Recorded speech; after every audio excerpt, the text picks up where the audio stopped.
Hey friends, welcome to eSports, your go-to for all things football. From wild transfer rumors to behind-the-scenes drama, we've got it all covered. Now let's jump into the news. Pep Guardiola has lived through 1,000 different football stories, from Barcelona's golden age to Manchester City's modern dynasty.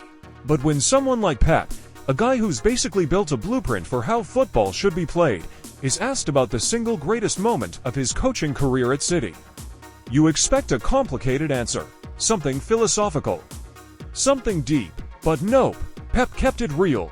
He went straight to the 2023 Champions League semi-final at the Etihad, the night City absolutely dismantled Real Madrid. And if you watched that match, you already know why he picked it. It wasn't just domination, it was a masterclass so surgical, so clean, so perfectly orchestrated that it almost looked unfair. City didn't just beat Real Madrid, they took the soul out of the tie.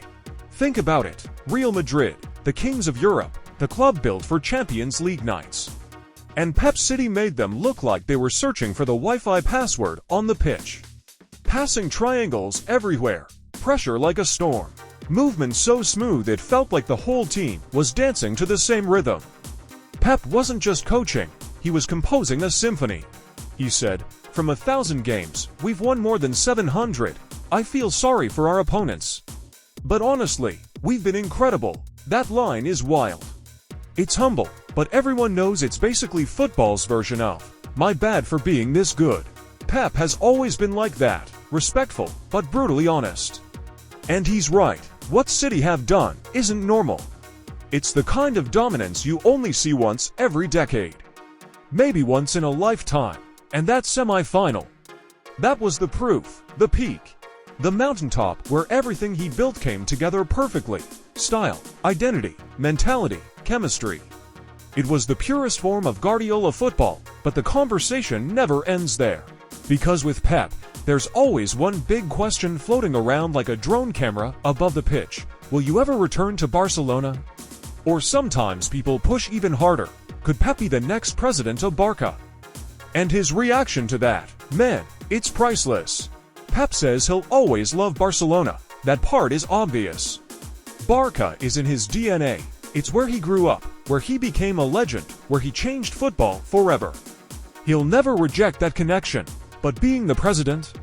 Sitting in an office all day, wearing suits, attending endless board meetings, no chance.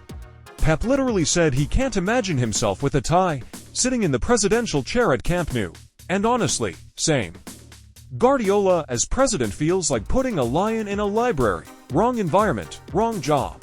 Pep needs the pitch. He needs tactics, movement, adrenaline, ideas, challenges. That's who he is, a creator, a builder, a football philosopher, not a politician. And look, Barça fans dream about him returning. They miss the magic he brought, the football that felt like art. But Pep is smart enough to know that going back isn't always the answer. Sometimes the greatest love stories stay legendary because they don't get rewritten. His chapter at Barcelona is already perfect, touching it could ruin the legacy. Meanwhile at City, he's writing another story, one that future coaches will study like it's a textbook. Not because he wins, but because of how he wins. The ideas, the structure, the evolution, the courage to keep reinventing the game while everyone else tries to copy him and still can't get close, and that's the true Pep effect. Whether he's at Barça, Bayern, or City, he elevates the sport. 10, 20, 50 years from now, people will look back and say, yeah, that guy didn't just succeed, he changed football.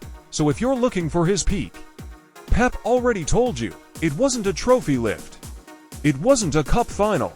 It was a night at the Etihad where everything clicked so perfectly that even the football gods had to applaud. And as for the presidency, don't bet on it. Pep isn't meant to sit in a boardroom, he's meant to be on the grass, building the future, one perfect pass at a time. And hey, if you enjoyed this deep dive into Pep's world, make sure to smash that like button and drop a comment telling me your favorite Guardiola moment. Subscribe if you want more breakdowns like this. We're just getting started. Stay tuned, the next story is already cooking.